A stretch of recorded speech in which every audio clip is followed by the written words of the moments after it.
नमस्कार दोस्तों, स्वागत है आपका मैटेक्स लाइव क्रिकेट लाइव इमोशन में।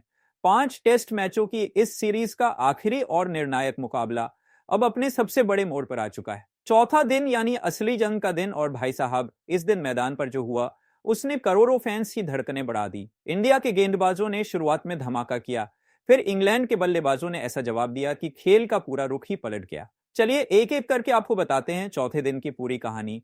तो हुआ कुछ ऐसा कि इंग्लैंड ने जब खेल शुरू किया तब उनकी पहली पारी बाकी थी। सिराज और प्रसिद्ध कृष्णा ने मिलकर ऐसी आग उबली कि इंग्लैंड 247 रन पर ऑल आउट हो गया।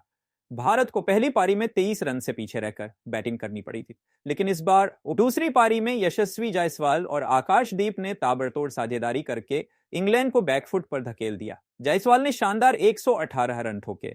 आकाशदीप ने भी 66 रनों की विस्फोटक पारी खेली। जडेजा और वॉशिंगटन सुंदर ने भी 53-53 रन जोड़कर स्कोर को और मजबूती दी, और इस तरह भारत ने दूसरी पारी में 396 रन बनाकर इंग्लैंड को जीत के लिए 374 रनों का पहाड़ जैसा लक्ष्य दे डाला। अब इंग्लैंड की दूसरी पारी शुरू हुई। तीसरे दिन का अंत हुआ था 50 रन पर, एक विकेट के नुकसान पर। लेकिन चौथे दिन जब बेन डकेट और ओली पोप क्रीज पर आए तो शुरुआत में सिराज और आकाशदीप ने दोनों को खूब परेशान किया। रन बनाना मुश्किल हो गया था। फिर जैसे जैसे गेंद पुरानी होती गई दोनों बल्लेबाजों लय में आते गए। डकेट ने अपना अर्धशतक पूरा किया, लेकिन प्रसिद्ध कृष्णा ने उन्हें केएल राहुल के हाथों कैच कराकर पवेलियन भेज दिया। स्कोर था 2 विकेट पर 61 रन, और इंडिया को लगा कि अब यह मैच हमारे हाथ में है। लेकिन तभी मैदान पर आए जो रूट, और यहां से मैच की असली कहानी शुरू होती है। रूट और ओली पोप ने पहले टिककर खेला, फिर धीरे धीरे रन बनाना शुरू किया। प्रसिद्ध कृष्णा के ओवर में ओली पोप ने लगातार 3 चौके लगाकर भारतीय गेंदबाजी की लय तोड़ दी। मोहम्मद सिराज के ओवर में रूट ने सिंगल लेकर अपना अर्धशतक भी पूरा कर लिया। इसके बाद शुभमन गिल ने गेंदबाजों को बदल बदल कर आजमाया, कभी सिराज, कभी सुंदर, कभी जडेजा, लेकिन कुछ भी काम नहीं आया। रूट और पोप दोनों ने इंग्लैंड को मजबूती से संभाल लिया और स्कोर 200 के पार पहुंच गया। और अब भाई मैदान पर उतरे इंग्लैंड के अगला तूफान हैरी ब्रूक। जो रूट और ब्रूक दोनों ने मिलकर ऐसी साझेदारी बनाई कि गेंदबाज बस दौड़ते रह गए, लेकिन विकेट नहीं मिला। पहले रूट ने सिराज की गेंद पर दौड़कर 2 रन लिए और अपना शानदार शतक पूरा किया। यह उनका टेस्ट करियर का 31वां और भारत के खिलाफ 10वां शतक था। फिर ब्रूक ने भी मोर्चा संभाल लिया। सुंदर के ओवर में चौका लगाकर उन्होंने अपना 10वां टेस्ट शतक ठोक दिया। दोनों बल्लेबाजों की जोड़ी पूरी तरह छा गई थी। मैदान पर सिर्फ रन बरस रहे थे और इंडिया की फील्डिंग और गेंदबाजी पूरी तरह दबाव में आ चुकी थी।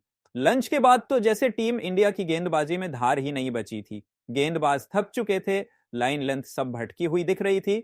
शुभमन गिल ने हर कोशिश की बॉलिंग स्पेल बदले, फील्डिंग बदली, लेकिन कुछ भी असरदार नहीं रहा। जडेजा को वापस अटैक पर लाया गया, लेकिन रूट ने उनका स्वागत चौके से किया और उनके ओवर से भी रन बहने लगे। स्कोर कब 299 तक पहुंच गया, किसी को भनक तक नहीं लगी। ब्रूक और रूट दोनों ने शानदार शतक ठोके।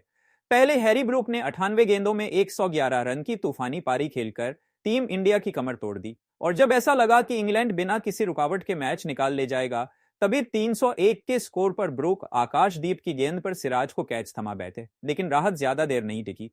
रूट ने भी 152 गेंदों में 105 रन ठोक डाले, और जब वह आउट हुए तब तक इंग्लैंड 337 रन तक पहुंच चुका था। इस वक्त स्कोर बोर्ड पर 6 विकेट के नुकसान 339 है, और क्रीज पर 2 नए बल्लेबाज जेमी स्मिथ और जेमी ओवर्टन मौजूद हैं। अब इंग्लैंड को जीत के लिए सिर्फ 35 रन चाहिए और भारत को 4 विकेट। आखिरी दिन का पहला सत्र निर्णायक साबित होने वाला है। क्या भारतीय गेंदबाजों में बची है आखिरी लड़ाई की ताकत, या फिर ये टेस्ट और सीरीज दोनों फिसल जाएंगे हाथ से।